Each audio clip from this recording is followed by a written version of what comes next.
Welcome to Dare to Dream. This is the go-to podcast for awakened beings ready to explore ET contact, channeling, and the ancient future shamanic path.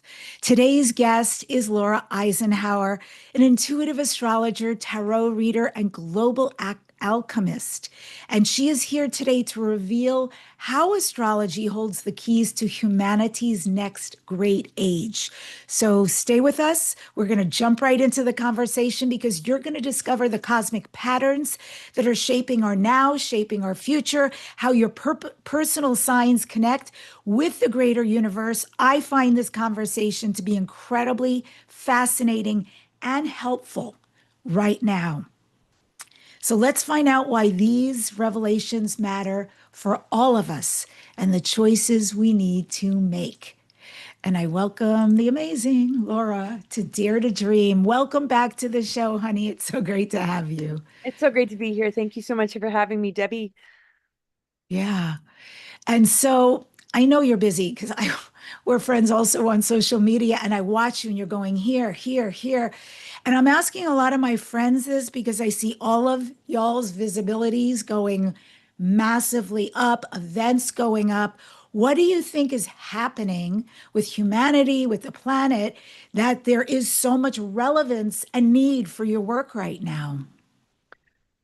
Oh yeah. So I mean, it's so many of us. It's combining and integrating our missions. It's harmonizing together and realizing the importance of I don't know, holding your own and holding space for others to share their truth. And yeah, I think there's just a major acceleration, but there's also a lot of gatekeeping. There's a lot of censorship that is still lingering, that is actually Mm. happening within the community, I find. Not so much not being invited to events because that doesn't make sense to begin with, that people would have the same people every year. I'm not talking about that.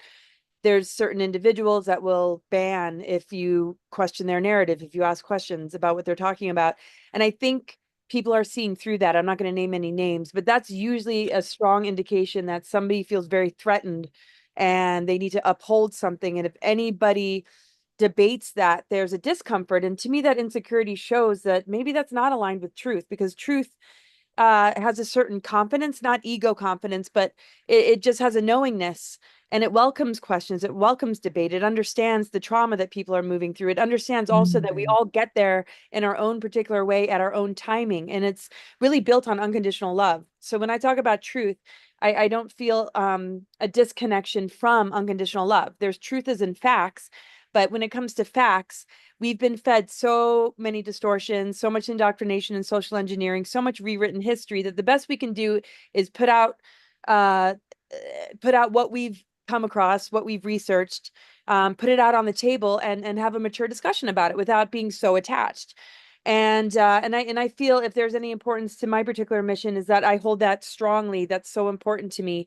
I'm not into the banning, the censorship. I'm into healing. I'm into forgiveness. I'm into okay, if there is a bit of a discord, I am holding just the hope that we can work it out.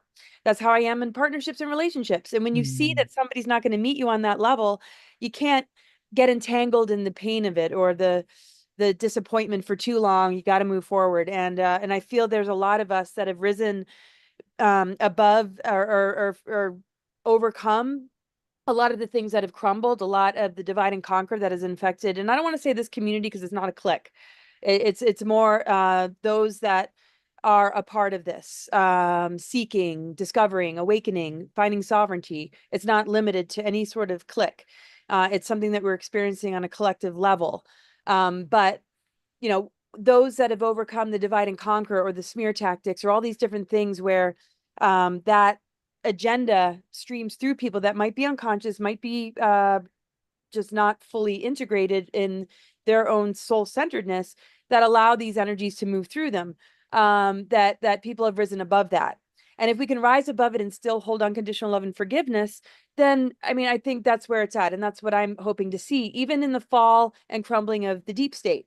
There are people that Mhm. have been compromised, been blackmailed, been trauma-based mind control for multi-generations, that have been targeted as children, that have been very, very harmed.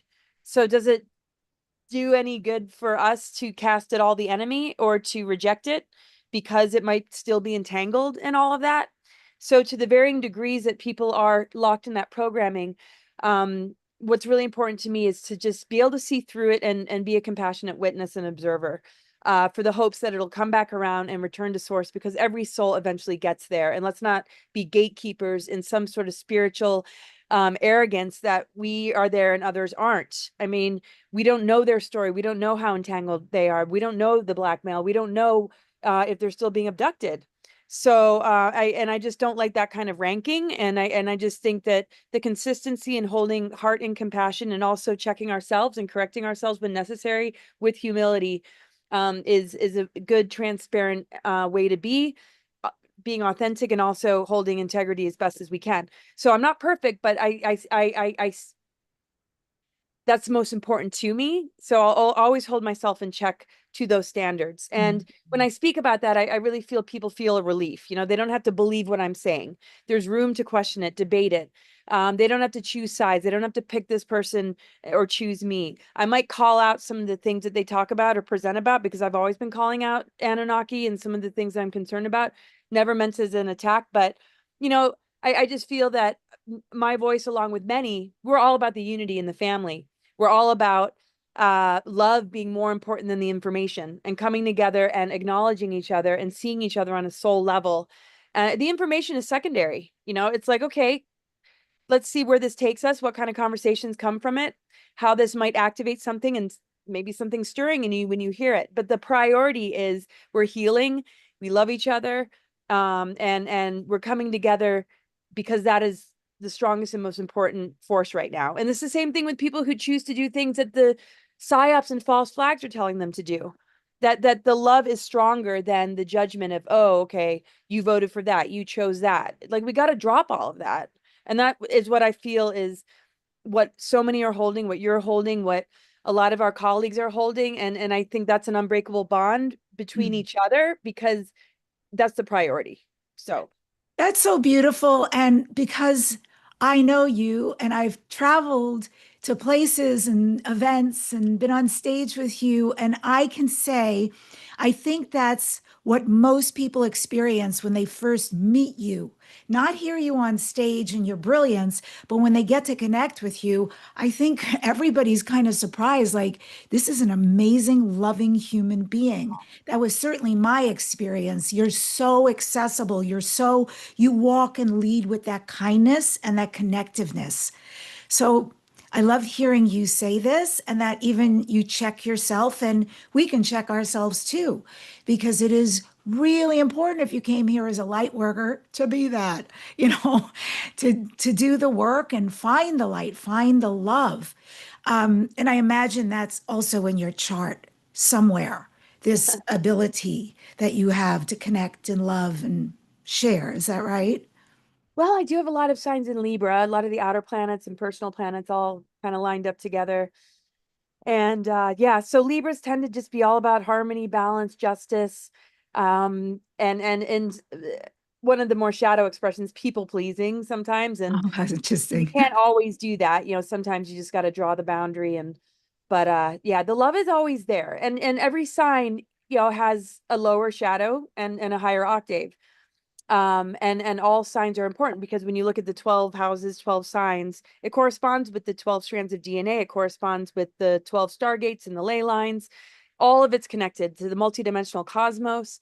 And we all have our particular, star maps. But to me, it shows patterning, and that patterning can help us to get back into that 0 point unified field. It can help us to rise above the patternings that keep us in negative loops. It can help us to move to a higher expression of maybe an aspect that throws us in shadow. There's a lot of, fire signs that might, in its shadow, be somewhat narcissistic or arrogant. There's Libras that can be very destructive or overly party, or want to make everybody happy at the cost of yourself, or be codependent in relationships and only see yourself based on other people's opinions, which can be very, very detrimental. There's earth signs that might get very, very toxic, very, very materialistic. Not that that's anything negative, but to the point where you're out of integrity and you're doing it just for the sake of exploiting humans for wealth and money, which is a shadow side. Scorpio, right? Shadow side of Scorpio. just succubus, energetic courting. And I'm not saying that's a Lilith archetype. A lot of these archetypes of the divine feminine have been inverted for a reason, which is why the zodiac has become weaponized, because these shadow inverted expressions, people stay locked in because it's rewarded, or we're given the archetypal inverted storylines that attach people unconsciously to their vibration, like the seductor or the victim victimizer programming Lisa Renee talks about. So the dark Scorpio can be very much about misuse of sexual energy, and just the inability to activate that kundalini, but plug in and be an energy vampire to others because you're in the shadow. You haven't completed the alchemy or transformation within the self. So the more we can see those shadow qualities within ourselves, the more we can recognize, well, we're not stuck in that loop. Because some of those loops, people are like, oh, that feels good. Other loops feel horrible, feel like you're in pain constantly. You feel very disconnected.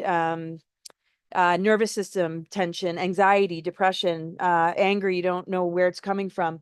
So when we consciously move those to the higher expressions by giving it unconditional love and giving it a voice, we literally de-weaponize the zodiac and we begin to restore the 12-strand DNA, and we don't compartmentalize our egos away from this process or each other. And we realize we all carry different imprints to help switch on what's dormant. Like what I have, I don't have a whole lot of other stuff that somebody else might have, that if I am in their presence, it starts to activate something that might not come as naturally. But I'm glad they're doing it in a dominant theme sort of way in their life, but I can relate to it. I can harmonize with it and I appreciate it. It's just, that's not necessarily my role, but it still switches on something dormant. And this is why unity consciousness is so targeted, because if we start to really harmonize like instruments and play in a way where we're in tune with each other, it's literally going to light up all this dormant sleeping DNA.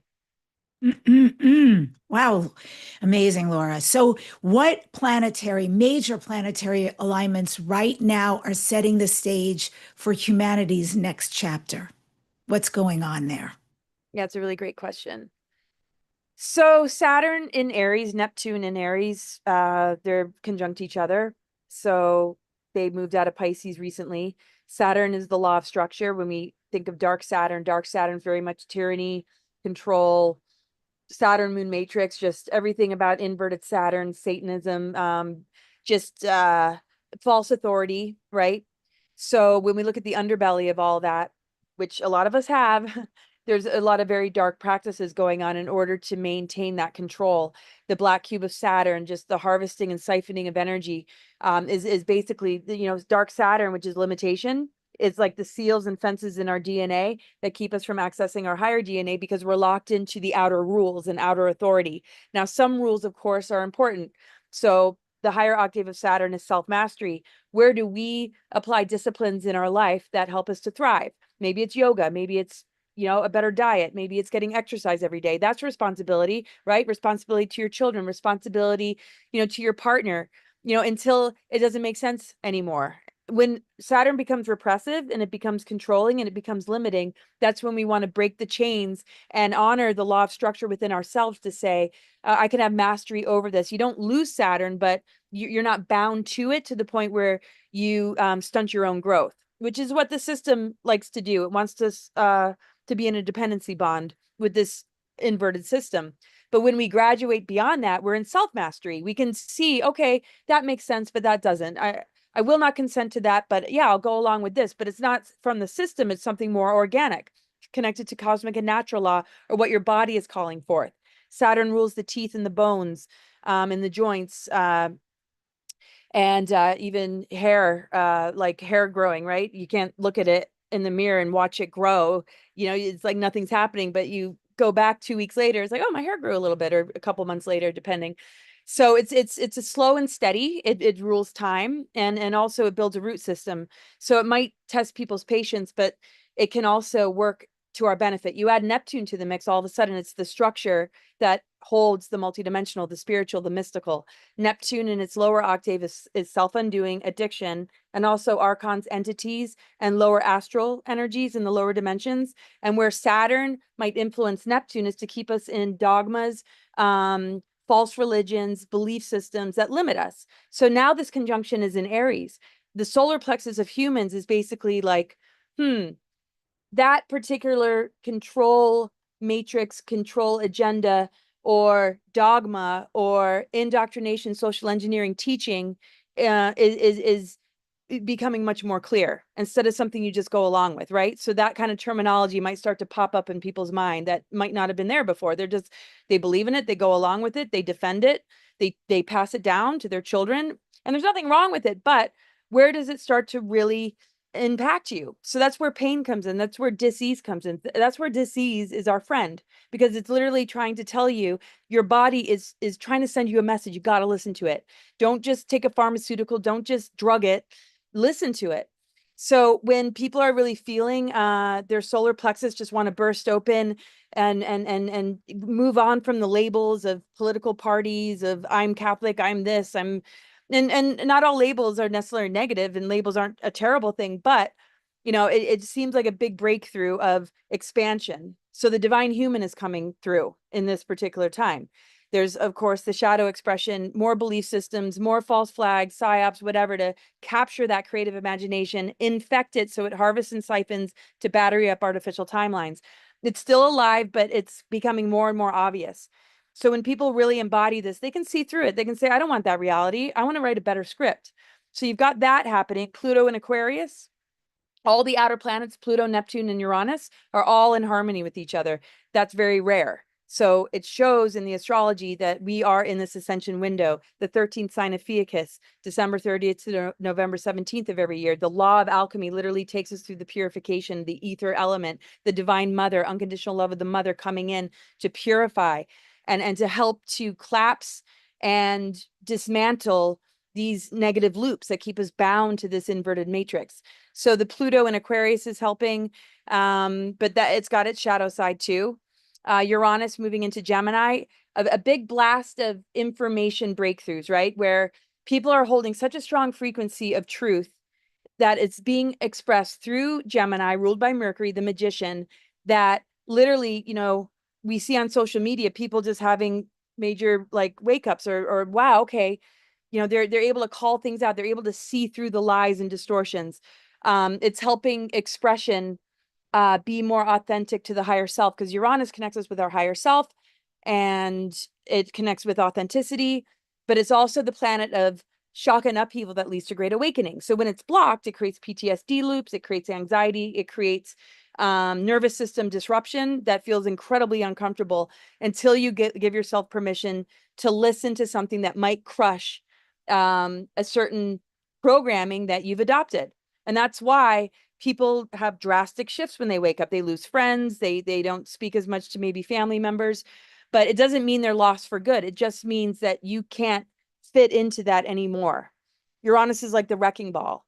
So, and it's not about saying goodbye for good, but there is a bifurcation of frequency shift happening. And so people that are like going to suppress that and take the pharmaceutical to deal with their anxiety and panic attacks, and those that are like, no, I want to hear that panic. Where's that coming from? Where is this trauma coming from?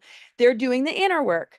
They're able to allow their nervous system, which the nervous system of the planet, which are the planetary grids, to begin to release the trauma loop or the pain, and Chiron's involved as well. So it really just depends on how do you handle discomfort and adversity.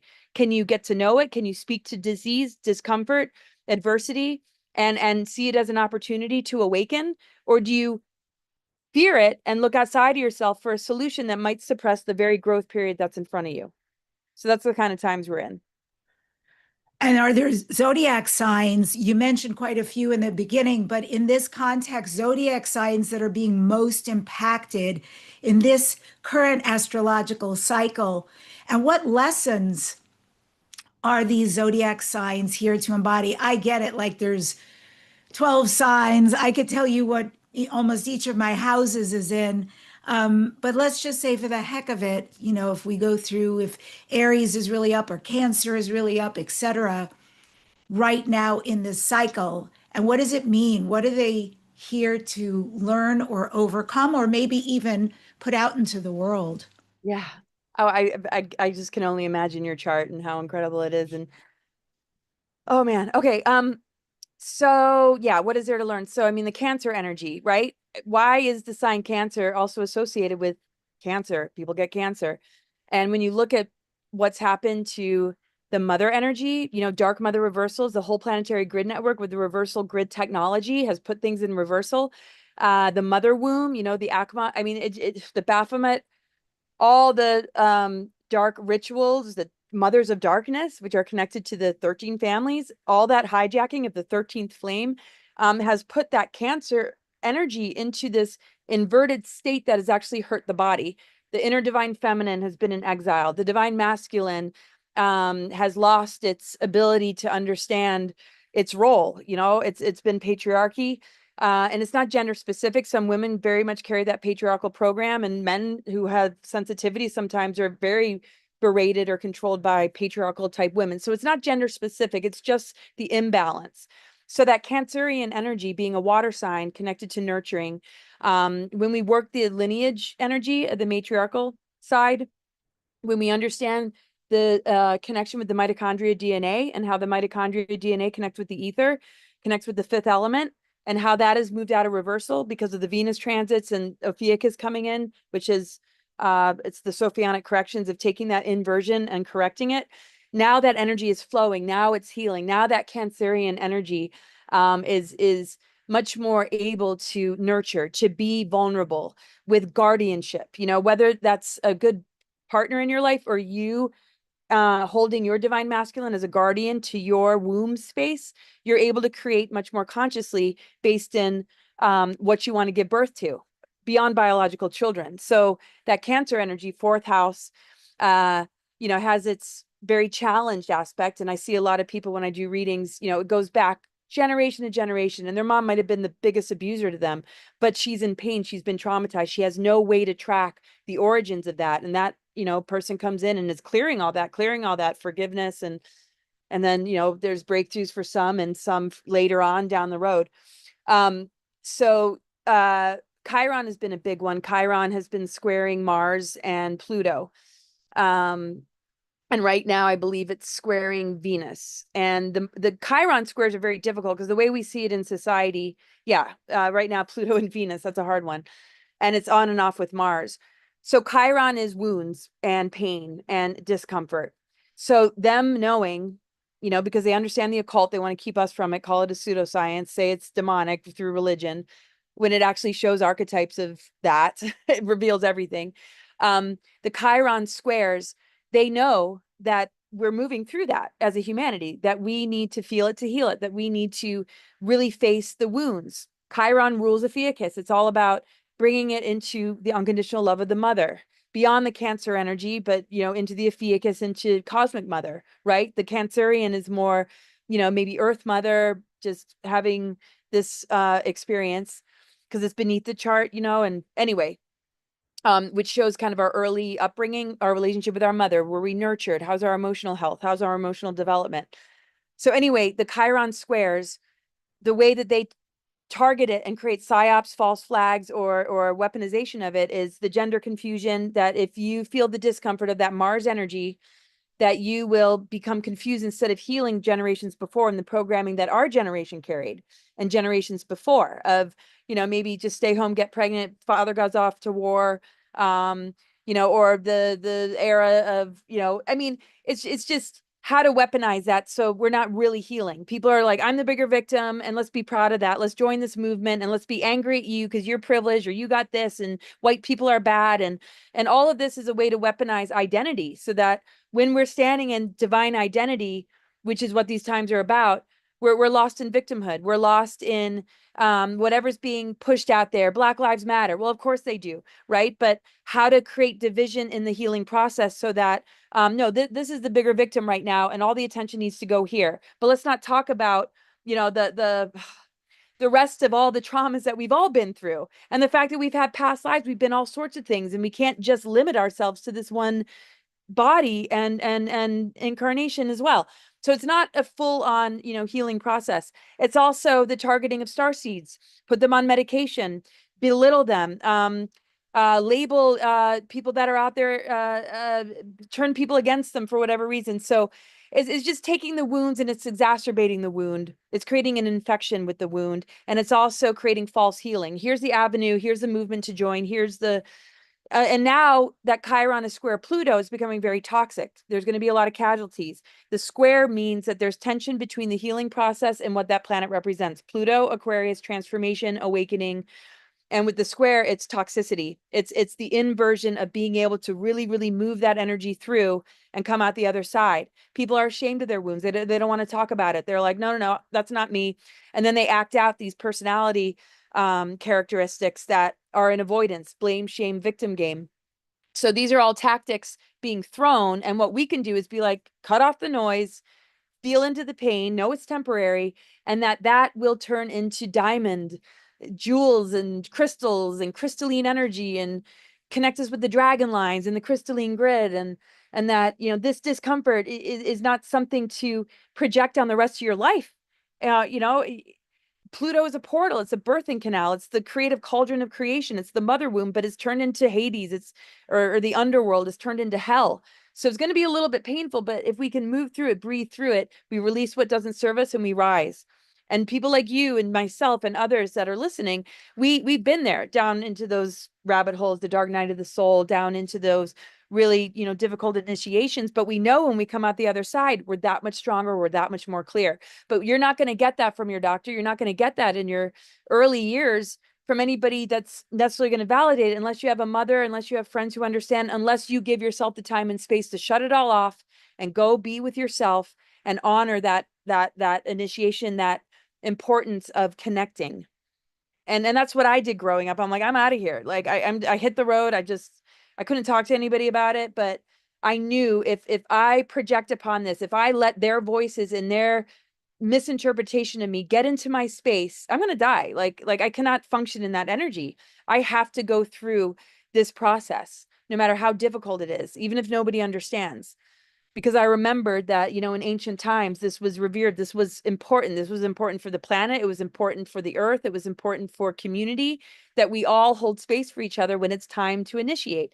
Just like puberty, just like, you know, these are all cycles. These are all, you know, different times of our life. And some aren't timed with physiological changes. It's just maybe a transit in your chart.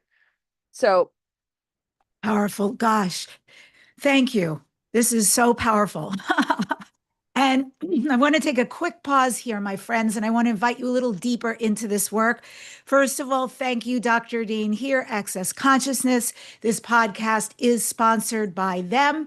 If you'd like to become a facilitator or take one of their classes, go to Dr. Dean here, HEER.com. Also, something special for you, if you'd like to find out your galactic origins, I've got a free starseed report and video. You can go to Debbi-Dachinger.com/starseed. That's Debbi with an I and Dachinger with a C. So it's DEBBIDACHINGER.com/starseed. And if you are ready for profound personal transformation, I warmly invite you to join my next shamanic galactic healing. I do these every month. They are 90 minutes. The website to sign up remains the same, and every month it is a different shamanic galactic healing. I come prepared, but then you come too. And once I access the group, it lets me know what needs to happen. These are really big. And so I'd love to work with you. Debbi-Dachinger.com/healing. And my beautiful guest, Laura Eisenhower, and I, and several other amazing presenters are going to be speaking aboard the Celebrity Cruise, March 2026. We are headed to Greece and Turkey. It is called the Mystery School at Sea. So literally the presentations are included, your food is included, etc. Obviously your cabin. They are taking deposits right now, so don't delay. If this calls to you, if you'd like to hear more of Laura in person, hear me speak, and go see some of the amazing folks who are showing up for this, that is a Mystery School at CSEA.com. And finally, folks, if this conversation sparks something in you, share it with just one person, somebody who's going to benefit. Your support by subscribing, by commenting, by liking helps us reach more star seeds and more light workers who are hungry for this information around the world. And now I'm going to head back with Laura Eisenhower. And Laura, I'm really curious, how do you interpret the eclipses and the nodal shifts coming up? And what do they mean for the collective story? Yeah, so the nodes and the eclipses, they're all in alignment, right? So when an eclipse happens, it lights up the nodal axis, right? So south node Virgo, north node north node Pisces, are the eclipses that are going to be happening. So the eclipses of 2025, which are coming up, September 7th and 8th, partial solar eclipse. And so that's usually a big turning point for people because they really feel into the collective growth period, right? So the planetary collective consciousness, the global landscape. I mean, that's why there's so many news reports, or there's just a lot of attention going on. There might be some big event that people are warning about, like, oh, it's eclipse time, and almost some people projected something to fear. And it's usually because people are well aware that eclipses are a very, very powerful time. So just like any time in our life when we are going through a massive growth period, um, and we successfully move through it, sometimes there's something that wants to yank us back. We might feel like, wow, you've achieved something really great in your energy field or in your life with a partnership, a relationship, a career. And some can shield it really, really well and can maintain it, but for others, it's almost like something attempts to poke holes in it and dismantle it, drag it down, create defeat and exhaustion. So a lot of people kind of feel that. And a lot of people that are locked into what's going on outside of them constantly, that are affected by everything they see in the news, are a little bit more vulnerable to that taking place, or certain characters that might show up in their life to just, I don't know, try and take them down a bit. And it really depends, because some careers, they're not that threatening to the order, and some are, right? So certain mission work might be a little bit harder to do versus working under a corporation and, getting a promotion. And I'm not saying that's bad, because a lot of people are holding a lot of light in those places, even if they're not going along with maybe an agenda connected to it. They're there to hold witness and to help break it down or plant seeds, right? So they're very significant times. And so September 7th, being a total eclipse of the moon, and then September 21st being a partial eclipse of the sun. Yeah, so if the moon blocks the sun from view, it's almost like this integration of the solar and the lunar. And it's also an integration of polarity between the nodal axis, right? So if we're connecting into the south node Virgo, and it has to do with our physiology, and it's an earth sign, has to do with our work, routine, physical lifestyle, habits. What are we ingesting? How are we kind of interacting with our own lives? Like, do we get enough sleep? How are we taking care of ourselves? It also rules hygiene and our pets. But Mercury is the most important part here, because how does our mind talk to our body? So that dialogue we have with our bodies is really, really important to our health and well-being, because it is the planet, or excuse me, the sign and the house of health. So if our mind is talking programmings to our body is not going to like it over the course of time. It's going to begin to feel energy blocks, distortion, illness, unwellness, energy drain. So it's a very, very powerful time to listen to that. We have a south node, new moon in Virgo this week, and it's moving into, eclipse season here. But and so that is a good time to really anchor in and listen to that before the eclipse happens. What is that dialogue? When you're stressed, when you're triggered, what do you grab? Do you grab something to make it go away that's not healthy for you, or do you grab something that actually is going to bless you with like a nice Epsom salt bath or some healing tool or modality? So how does the mind talk to the body, right? This is really where we can deprogram throughout the day, where we can literally heal and change the direction of our health and wellness by rerouting. And I noticed, my husband and I almost went out to dinner. We probably were going to have food that wouldn't be so great. I would have woken up feeling very sluggish. And I'm so glad I didn't. And I just had a nice cup of tea, right? Because it would have been a lot of comfort eating. Oh, fine, I'll get French fries, which I never really eat anymore. But anyway, that's kind of an example where what is the mind telling your body? Is that what you really want? Or is it just to feed some kind of comfort in the moment because you're stressed? So the integration with Pisces, Neptune is anchoring the creative imagination so that you are literally restoring the tree of life template where the branches are Neptune, the multidimensional, and the root system is Earth, Mercury. So the mind is the magician. Is it under mind control, social engineering, or is it connecting with your higher self, bringing in the dream and vision into the roots, into the body, into manifestation, so that the fruits bear the manifestation of the seeds that you're planting in this new moon and in this eclipse time. So notice the things that might want to shake you from that center. And maybe during eclipse time, what I always recommend is maybe get away, maybe go on a camping trip, just maybe turn off your devices, because there's usually an event that happens to distract you, to hook you in. And that's what psyops and false flags are designed for, that there's going to be some outer event that as you're in your process of anchoring, grounding, shielding, holding strong connection to your visions and dreams, that something will yank you in. All of a sudden your attention goes outward and you take on that virus, mind virus of a belief system, a trigger response, a survival response, a grief response. And I'm not saying don't grieve, don't react to the madness that we're seeing in the world, but during an eclipse time, it's so important to contain, your energies and shield, because eclipses, the power of them lasts for about 6 months. New moons to full moons, you're in that, 30-day cycle, 28-day cycle.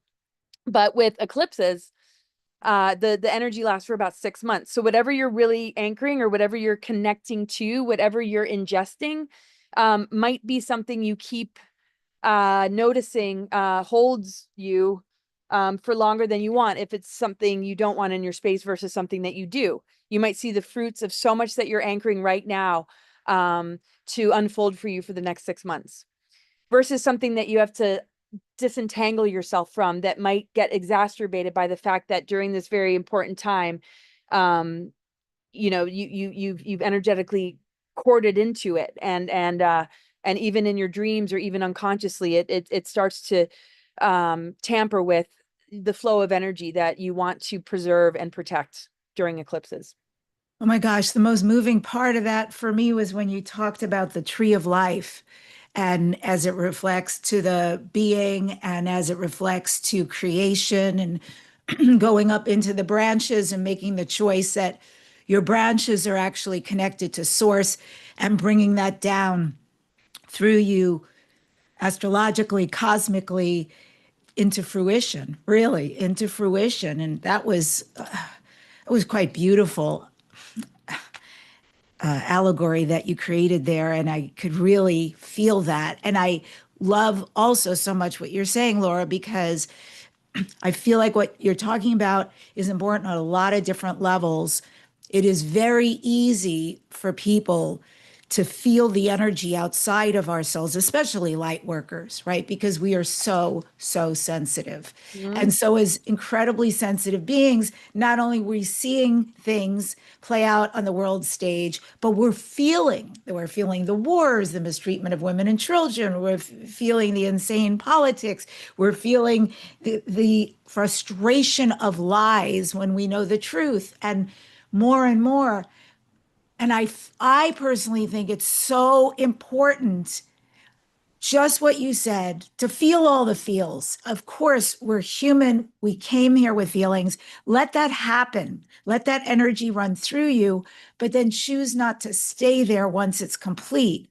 Because the most important thing we can do is anchor ourselves into who we are, into why we're here, and into what we came to contribute right now at this really important time. And I don't think anybody should downplay who they are or why they're here, or that they're just getting pushed along by the river of life, and why bother? You should bother. It's very important that you chose to be here right now. It's no accident. Oh, totally. Yes. And the thing is, how much are we battling, the disease versus enhancing the immune system, right? So when we hold our center and we connect with the solution, when we connect with what our higher self and intuition is guiding us to be, we're collapsing the control grid because we're not so caught up in it that we're actually feeding it, because it's just taking us away from what we're here to anchor.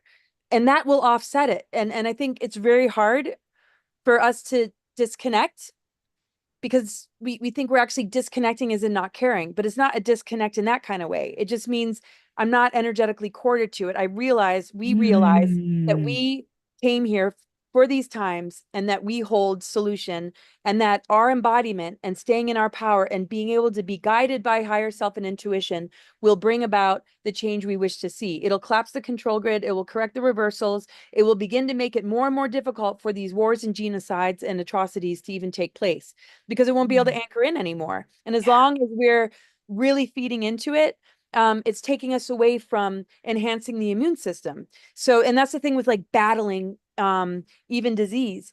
If we spent more time enhancing the immune system, it would begin to shrink, shrink, shrink, shrink. But the medical industry is very much, put more toxicity in to kill it, kill it, kill it, make it go away. But you run the risk of losing yourself in the process. And I'm not saying that that doesn't work for some people when that's necessary, but it's important to keep in mind that we have within us everything we could possibly need to regenerate, to override, to overcome, and to squash and starve this parasitic inverted system and all the wars that it keeps alive, in order to keep us in a constant trauma loop and survival and anger and despair and rage. And I think all those emotions are healthy and important, but I definitely feel also that we have to give ourselves enough time and space to realize how much we embody the solution. And in doing that, in embracing the joy that we can have, you know, that's nothing to feel guilty about or selfish about. Yeah. We're gonna have fun on the cruise, everyone. Yes, let's talk about that. So, we're going to be, I don't even know how many events you and I will be at together next year, but let's talk about the Mystery School cruise. That's so exciting. I've never been to Greece and Turkey. Have you? I've been to Turkey, not Greece, not all the other locations. I've been to Italy, but not these. We're going to Italy too, right? No, not Okay. Italy. It's Okay. Athens, Greece, where Oh, we're no, I landing. haven't. I mean, it's gonna be incredible. I know. So what are you looking forward to? I mean, that's 11 days, right? And 10 days at sea and then ports. And I understand we're going to these exceptional places like Delphi, and some of the experts are going to be guiding us through a mystery school experience. Are you going I to talk? Are oh, you going to talk about mystery schools? oh yeah. What? Yeah, Oh, I'll be really, really getting into the areas that we're going to. Yeah, mystery schools, just the history, ancient history of these particular locations. Um, yeah, yeah. I just can't wait. I've started to feel into it all and the presentations I'll be doing. I can't wait to just get off the boat and onto the land, into these areas, into these locations. We had so much fun last time. When we went to, Mexico, Honduras, Belize City. Uh, and yeah, now, these areas of the world have been calling me for so long, and we have so much fun on the boats. I mean, they're more than boats. On these huge, cruises, all these different speakers. There's events at night. You get to go on excursions, and if you don't sign up for an excursion, you can pretty much create your own. And the thing is, for this trip, even if I missed the boat and didn't come back, I'm like, oh well, I'm stuck here, and which won't happen, but it's one of those places where it's like, oops. Um, but and yeah, you I know would. what else is going to be really nice? When you and I were together in the Yucatan in December, it was really hot, right? I mean, Mexico at that time of year is no joke. And where we're going to be right now, the weather, I understand, is perfect. Like maybe the low to mid 70s, and that's it. How That's gorgeous. beautiful for me. That's so beautiful. Yes. Oh my gosh, that's going to be really, really incredible. Yeah, I can't wait. So, we got to really put the word out there. Um, So, Mystery School at Sea, SEA, go ahead and sign up. There's a special rate for you if you bring a friend, a loved one, family member, whatever, child. Um, there's just so much to say. Absolutely go to the website and check it out. But if you will put down a deposit, you're guaranteed a spot. I know last time When Laura and I did the cruise to Yucatan, it's no joke. Literally, when they keep saying we will run out of cabins, they mean it. So you don't want to be that person who's going, what do you mean? What do you mean there's no cabins? So go ahead and get them because I believe this is being sealed off in a couple of months. It's not even, even though the cruise is in 2026, I understand that they're ending the deposits, the reservations in a couple of months. So you want to get that mystery school at sea. You'll get to hear Laura, Geraldine Orozco.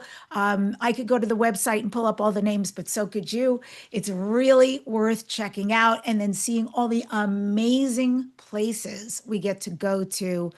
And exactly what Laura said, it's a very good point. There are excursions and you can sign up in advance and you're fully taken care of. But the beautiful thing is, if you look at that and say, meh, maybe not for me, or I'm not sure, you still get off at port. And there's so many amazing things you can choose to do anyway, on your own with your friends. And I did both last time and it was fantastic. So you will be okay either way, but you will get to see Greece, you will get to see Turkey, and you'll get to have a mystery school experience. Oh, What else? People can find you at cosmicgaia.org. yes. Cosmicguide.org, and I have information about the cruise on my homepage. The best place to follow me, I would say, is Substack. I write articles there all the time. I get into what I was talking about, weaponization of the Zodiac, the true sort of expression of what it used to be, 12 tones and flames. You know, it was much more about embodiment and essence, not so much what has become, not to say that it's negative for it to be a predictive tool, but with any kind of prediction, you want to be very, very careful not to fix anybody to a possible reality when there's a lot of different ways that one is going to experience these aspects.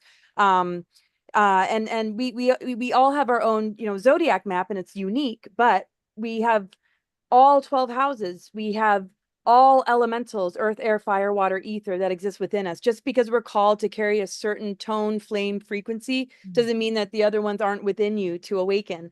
And that's why it's so wonderful for us all to come together, because we each have our own unique roles. That's why every mission matters. That's why this is not about hierarchy or propping people up and at the negation of yourself and what your mission is and what your truth is.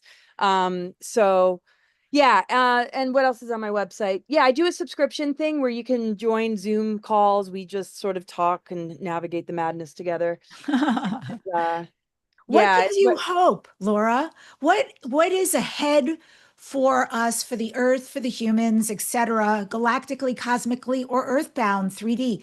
What gives you, as you look ahead astrologically, the greatest hope for humanity's future? What are you seeing? well, it's not even in, well, it's reflected in the astrology. It's more what I'm feeling, because you know, the astrology doesn't necessarily get lived out to its highest expression, right? So everything about the astrology, all the alignments, the planetary intelligence knows exactly how to heal the planetary system.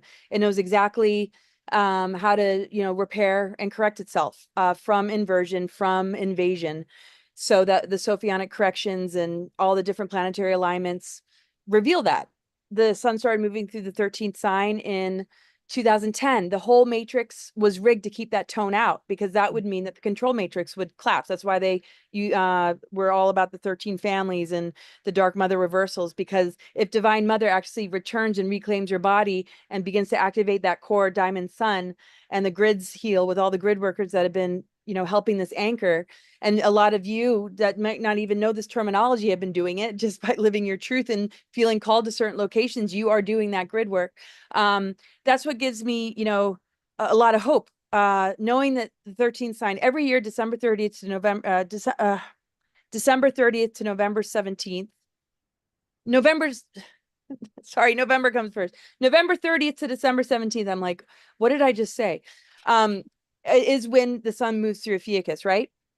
So that is very encouraging, because the alchemical laws of creation literally are open now, where that was the main elemental put in reversal. The dodecahedron platonic solid was put in reversal. So it was very, very easy for us to feel very, very dense, very, very stuck, epidemics, illnesses, short lifespans, a lot of toxicity, dementia when you get older, nursing homes, everything matrix, right?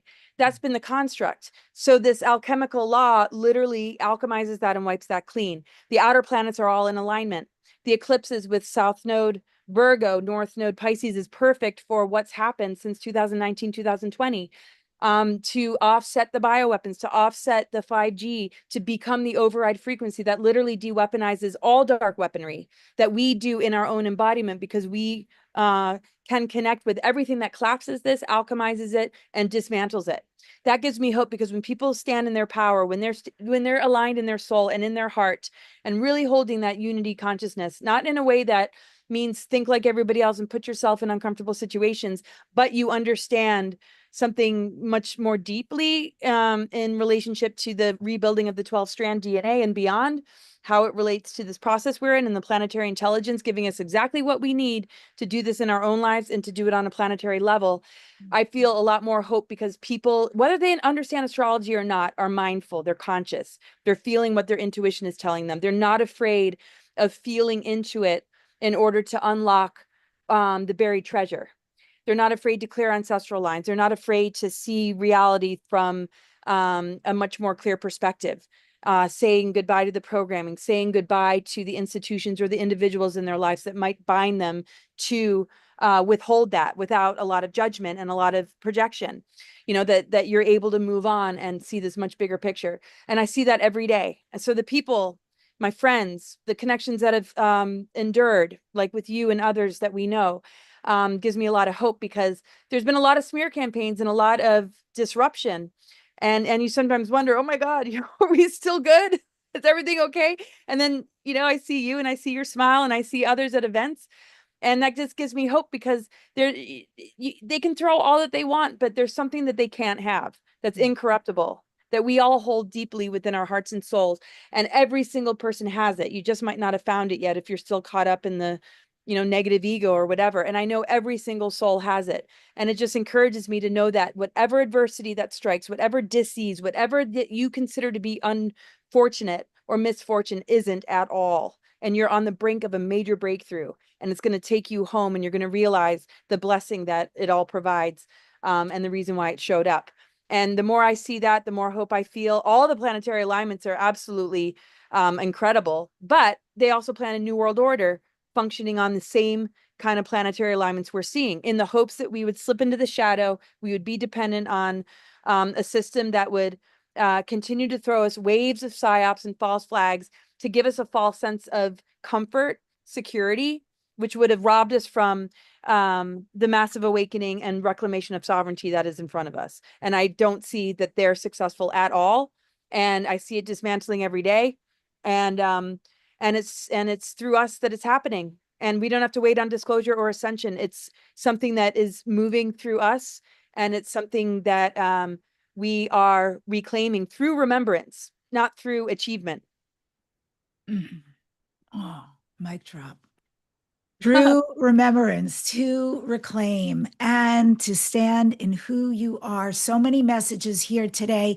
If you want to learn more about the amazing Laura Eisenhower, go to her website, cosmicgaia.org, or her Substack. And if you would like to join us and the other amazing presenters aboard the Mystery School at Sea, go ahead and sign up, put down your deposit, mysteryschoolatsea.com. And I think we'll both be very excited to meet you on the ship. It's a great opportunity where you're not just passing by in the night, you're actually hanging out, having meals, building community, which is so important right now. I end today's show with this reminder. Laura reminds us that the stars are not distant from us. They're mirrors of our own journey. And by aligning with the wisdom of astrology and trusting the guidance of the cosmos, we step into our role as conscious participants in Earth's unfolding story. This is Dare to Dream for curious souls, connecting with extraterrestrial life, higher dimensions, and ancient shamanic wisdom. Subscribe to this #1 transformation conversation. Please leave a comment. I read them all. And next week on the show, Wendy Kennedy is back for her 4th or 5th time. as you guys know, unbelievable conversation as Wendy channels the ninth dimensional Pleiadian collective known as the Peas. Thanks for joining us today on Dare to Dream. And remember to stand in who you are, do what you came here to do. Yay. Thanks for having me.